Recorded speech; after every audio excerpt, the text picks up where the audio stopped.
What happens when a country music superstar walks into daytime, television's most unpredictable hot seat, and finds himself facing off against one of Hollywood's most formidable personalities?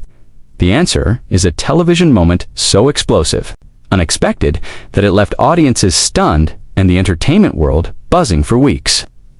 This is the story of how Blake Shelton's appearance on The View turned into a verbal battleground that ended with Whoopi Goldberg doing something she had never done before in her years of hosting, physically removing a guest from the show. Before we dive into this incredible confrontation, make sure to hit that subscribe button and drop a comment below telling us what you think really happened here. Now, let's get into the drama that unfolded. Live on television, the studio audience was buzzing with excitement as Blake Shelton made his way to the iconic View table. He was there to promote his latest album, but what started as a routine promotional appearance quickly transformed into something far more intense. Whoopi Goldberg, known for her no-nonsense approach and sharp wit, welcomed him with what seemed like genuine warmth. "Blake Shelton, welcome to The View," Whoopi said, her signature smile spreading across her face. "Thanks for joining us today. I have to say, your new album has been getting a lot of attention." Blake settled into his chair, that familiar Oklahoma charm evident in his relaxed posture. "Well, thank you, Whoopi. Always a pleasure to be here with you ladies. Though I have to admit, I'm a little nervous sitting at this table. Y'all have a reputation for asking the tough questions." The audience chuckled, and for a moment, it seemed like this would be just another pleasant celebrity interview. Joy Behar jumped in with her usual playful energy. "Oh, don't worry, Blake. We'll go easy on you. We know you're just a simple country boy."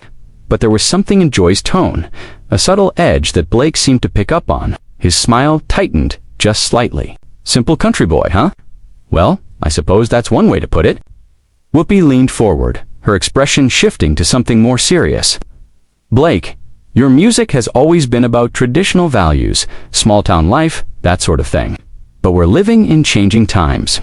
How do you reconcile some of those traditional messages with the realities of modern America?" Blake paused, clearly considering his words carefully.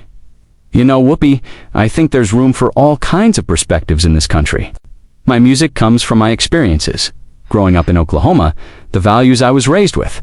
That doesn't mean I think everyone has to live the same way I do. But your lyrics," Sonny Hostin interjected, "they often paint a very specific picture of what American life should look like. Some people might say that's a bit narrow-minded." The temperature in the studio seemed to drop a few degrees. Blake's jaw tightened, and the easygoing demeanor he had walked in with began to shift. "I'm sorry, narrow-minded. I write about what I know, what I've lived. Is that somehow wrong now?" Whoopi raised her hand, trying to maintain control of the conversation. "Nobody's saying it's wrong, Blake. We're just trying to understand your perspective. But surely you can see how some of your songs might not resonate with everyone." "Of course they don't resonate with everyone," Blake shot back, his voice rising slightly. "No music does. But I'm not trying to please everyone. I'm trying to be authentic to who I am and where I come from." The tension was becoming palpable. The audience, which had been relaxed and cheerful moments before, was now sitting in uncomfortable silence. Sarah N. tried to lighten the mood. "Blake, let's talk about your time on The Voice. That show brings together artists from all different backgrounds." But Blake wasn't ready to let the previous line of questioning go. "You know what? Let me ask you something," he said, turning back to Whoopi. "Why is it that when someone like me talks about traditional values, about faith, about family, suddenly I'm narrow-minded? But when other artists talk about their experiences, their values, that's celebrated as authentic and brave?" Whoopi's eyebrows raised. "Blake, I think you might be misunderstanding what we're trying to discuss here. Am I, though?" Blake pressed on, his Oklahoma accent becoming more pronounced as his emotions heightened. "Because it sure feels like there's a double standard here. I come from a place where people work hard, believe in God, love their families, and try to do right by their neighbors. Since when did that become something to apologize for?" The studio had gone completely silent. Even the camera operators seemed frozen, unsure whether to keep rolling or cut away. Whoopi's expression had hardened considerably. "Nobody asked you to apologize for anything," she said, her voice carrying that unmistakable edge that regular View watchers knew meant trouble. "But you can't expect to come on national television and not have your perspectives questioned. Questioned is one thing, Blake replied, his voice now carrying a heat that matched Whoopi's. But what I'm hearing sounds more like an attack on an entire way of life that millions of Americans relate to. Joy tried to jump in. Blake, I think you're being a little sensitive here. Sensitive. Blake turned to her, incredulous. I'm being sensitive for defending my beliefs and the beliefs of the people who support my music. Whoopi slammed her hand on the table, the sound echoing through the studio like a gunshot. Hold up right there. You came on our show. Blake, this is our house, and in our house we have respectful conversations. Respectful. Blake laughed, but there was no humor in it. You call what just happened respectful. You ladies invited me here under the pretense of talking about my music, and instead I'm getting lectured about how my values are supposedly problematic. The audience was completely captivated now, some leaning forward in their seats, others covering their mouths in shock. This was unlike anything they had ever seen on The View before. Whoopi stood up slowly, her chair scraping against the floor. Blake, I think you need to check your attitude. We ask tough questions of everyone who sits at this table. That's what we do. And I'm answering them, Blake said, also rising from his seat. But I'm not going to sit here and be told that the values I was raised with, the values that shaped me into the man I am today, are somehow wrong or outdated. Nobody said they were wrong, Sonny tried to interject. But both Blake and Whoopi were now locked in their confrontation, the rest of the panel forgotten. Then what exactly are you saying? Blake demanded, his voice echoing through the studio. Because from where I'm sitting, it sounds like you're trying to paint me and people like me as some kind of problem that needs to be fixed. Whoopi's eyes flashed dangerously. What I'm saying, Blake, is that you need to understand that your way of life isn't the only way of life, and your values aren't the only values that matter in this country. I never said they were, Blake exploded, but they do matter. They matter to me. They matter to my fans. And they have every right to exist alongside everyone else's values. That's what America is supposed to be about, isn't it? Freedom to believe what you want to believe.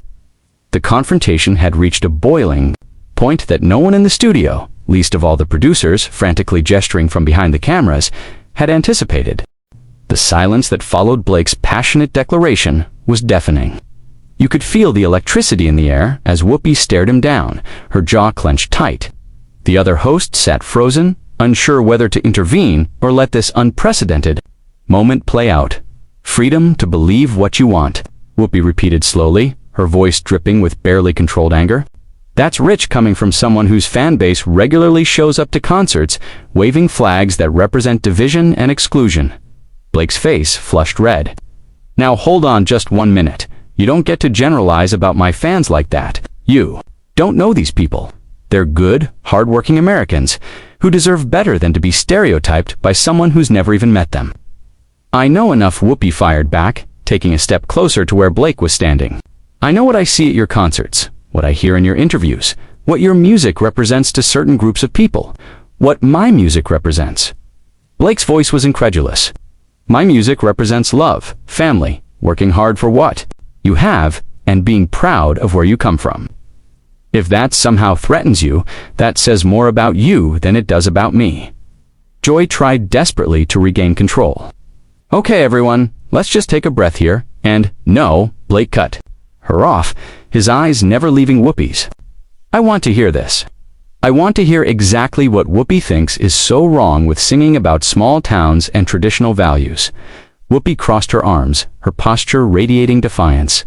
What's wrong is when those so-called traditional values are used as code words for keeping other people down, for maintaining systems that hurt marginalized communities. The audience gasped audibly. Several people in the front row had their hands over their mouths in shock. This was not the polite celebrity interview anyone had expected. Blake shook his head in disbelief. Code words? Are you serious right now? When I sing about loving your neighbor, about working hard, about faith and family, those are code words for oppression. Do you hear yourself? I hear you perfectly clear, Whoopi shot back. And I hear the dog whistles in your music, the subtle messages that tell certain people they're more American than others. Dog whistles. Blake's voice cracked with emotion. You're calling my music racist? Is that what you're doing here? You're going to sit there and accuse me of being a racist on national television? The studio was in complete chaos now. The audience was buzzing with whispered conversations, some people standing up to get a better view of the confrontation. Behind the cameras, producers were frantically trying to decide whether to cut to commercial. "If the shoe fits," Whoopi said coldly, and the studio went dead silent again. Blake stared at her for a long moment, his chest rising and falling with heavy breaths. When he finally spoke, his voice was quiet but intense. "That is the most insulting, ignorant thing anyone has ever said to me. You don't know me. You don't know my heart. You don't know the work I've done, the people I've helped, the communities I've supported." "Then tell us," Sarah Ann said quickly, sensing an opportunity to de-escalate. "Tell us about that work." But Blake was beyond escalation. Now, why should I have to defend myself against baseless accusations? Why should I have to prove I'm not a racist to people who made up their minds about me before I even walked in here? Whoopi leaned forward, her voice rising. "Because your platform reaches millions of people, Blake. Your voice has power. And when you use that power to promote divisive messages wrapped up in pretty melodies and folksy charm, you need to be held accountable." "Divisive messages," Blake was shouting now. "What's divisive about loving your country? What's divisive about believing in hard work and personal responsibility? What's divisive about thinking that people should be judged by their character and not their politics?" "Everything is political, Blake," Whoopi shouted back. "Your music, your image, your whole brand is built on appealing to people who want to go back to a time when things were supposedly simpler, supposedly better. But better for who? Better for everyone who was willing to work for it." Blake fired back. "Better for people who believed in building something instead of tearing everything down." The two were now standing face to face, separated only by the width of the table. The other hosts had backed away slightly, clearly uncomfortable with the level of hostility that had erupted. "You think I'm tearing things down?" Whoopi's voice was dangerous now. "I'm trying to build a world where everyone has a voice, where everyone matters, where your narrow definition of American values doesn't get to silence everyone else." "My narrow definition?" Blake laughed bitterly. "The only person trying to silence anyone here is you. You invited me on your show just so you could ambush me with your political agenda." "Political agenda?" Whoopi slammed her hand on the table again, harder this time. "My agenda is equality, justice, and making sure that people like you don't get to hide behind your guitar and your charm while promoting ideas that hurt real people." "People like me," Blake repeated slowly. "There it is. People like me. You mean white people from the South. You mean Christians. You mean conservatives. Just say it, Whoopi. Say what you really think." The accusation hung in the air like smoke. Whoopi's eyes flashed dangerously, and for a moment it seemed like she might explode completely. "What I think," she said, her voice low and controlled, "is that you came on my show with an attitude. You've been disrespectful to me and my colleagues, and you're trying to play the victim when someone finally calls you out on your nonsense." "Calls me out on what?" Blake demanded. "On being proud of where I come from. On writing music that connects with people who feel like their voices don't matter anymore, on refusing to apologize for believing in something bigger than myself, on being a fraud," Whoopi said quietly, and the words hit Blake like a physical blow. He stared at her, his face going pale. "A fraud. That's right," Whoopi continued, her confidence building. "You sell this image of being this authentic country boy, this voice of the people, but you're just another celebrity millionaire living in a bubble, telling people what you think they want to hear." Blake's hands were shaking now, whether from anger or hurt. It was impossible to tell. "You don't know what you're talking about, don't I?" Whoopi pressed on relentlessly. "When was the last time you actually lived in one of those small towns you sing about? When was the last time you worked a real job, struggled to pay bills, worried about putting food on the table? You're singing about a life you haven't lived in decades, if you ever lived it at all." The attack was personal now, cutting deep into Blake's identity as an artist and as a person. The audience watched in stunned silence as one of country music's biggest stars stood there, clearly wounded by the verbal assault. "That's enough," Blake said quietly, his voice barely audible. "That's more than enough." But Whoopi wasn't finished. "You want to talk about authenticity? Let's talk about how you use your platform to make working class people think you understand their struggles while you count your millions and live in your mansion." Blake turned away from her, then turned back, his eyes blazing. "You know what? Whoopi, you're absolutely right about one thing. I am a millionaire. I am successful. And you know why? Because I worked for it. Because I believed in myself when nobody else did. Because I didn't let people like you convince me that I wasn't good enough, that my dreams didn't matter. People like me." Now it was Whoopi's turn to look offended. People who think they get to decide who's authentic and who's not. People who think they get to judge someone's entire life based on their own prejudices and assumptions. Blake's voice was building to a crescendo. "You talk about equality and justice, but you're the most judgmental person I've ever met." The confrontation had reached a level of intensity that nobody in the studio had ever witnessed. Both Blake and Whoopi were breathing heavily, their faces flushed with anger and adrenaline. The other hosts looked like they wanted to disappear completely. The studio felt like a powder keg ready to explode.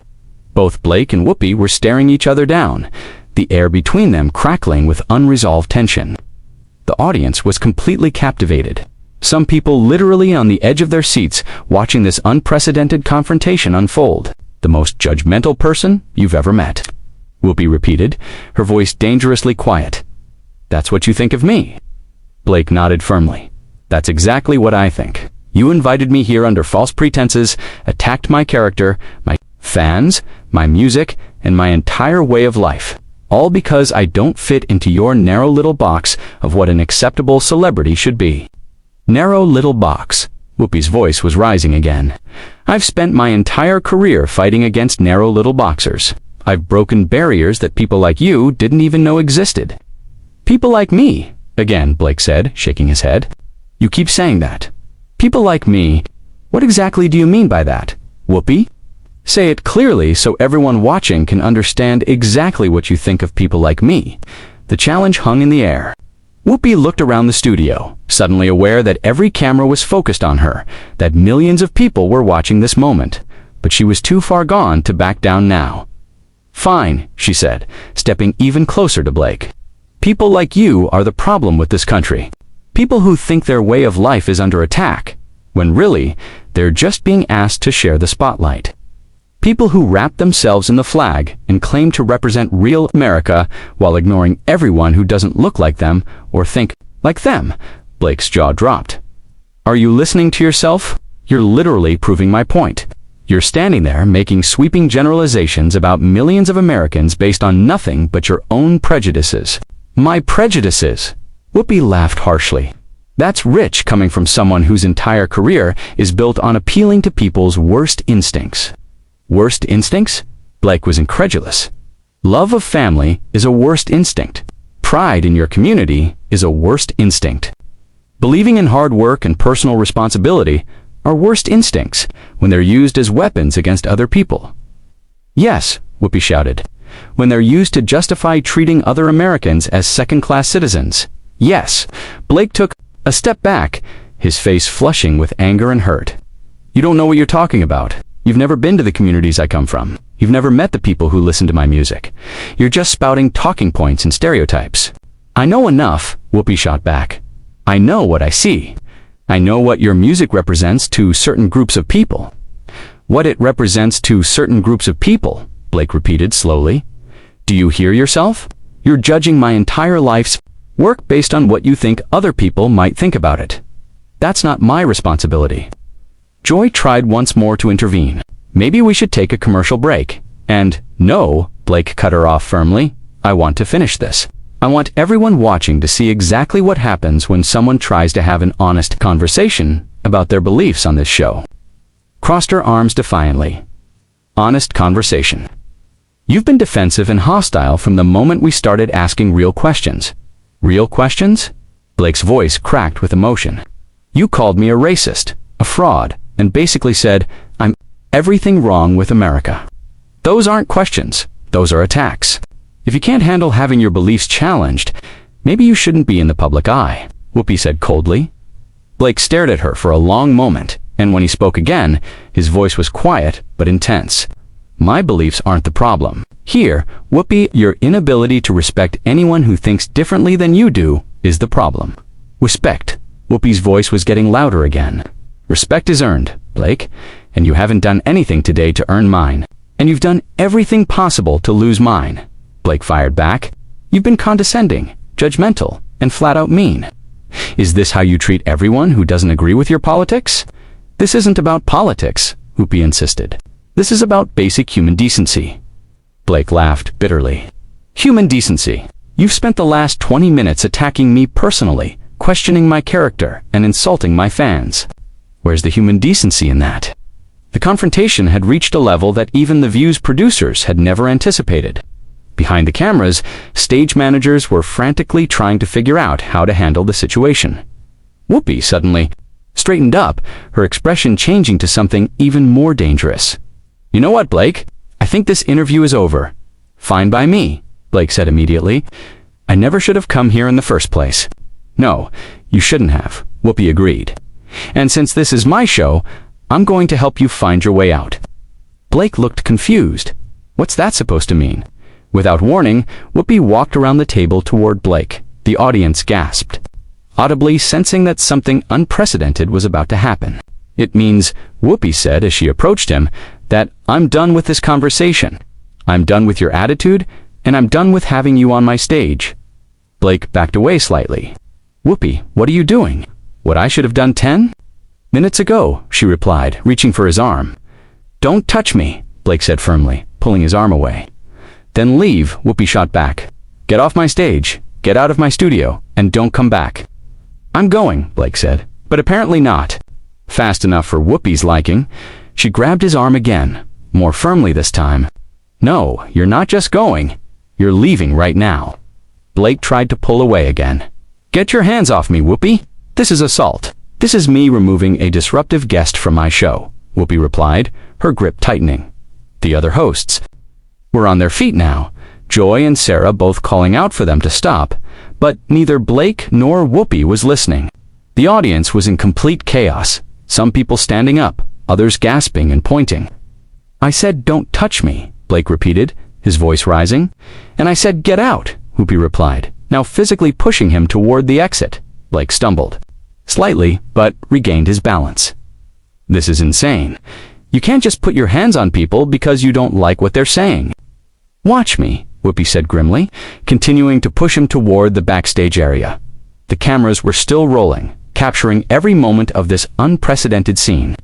Blake was being physically removed from the view by Whoopi Goldberg herself, something that had never happened in the show's long history. This is going to be all over the news, Blake called out, as Whoopi continued to push him toward the exit. Everyone's going to see how you really treat people who disagree with you. Good? Whoopi replied without hesitation. Let them see. Let them see what happens when someone comes on my show and disrespects me, my colleagues, and everything we stand for. I disrespected you. Blake was incredulous even as he was being pushed away. You're the one who started this whole thing. You're the one who turned a simple interview into a political attack. And you're the one who couldn't handle having your precious beliefs questioned. Whoopi shot back,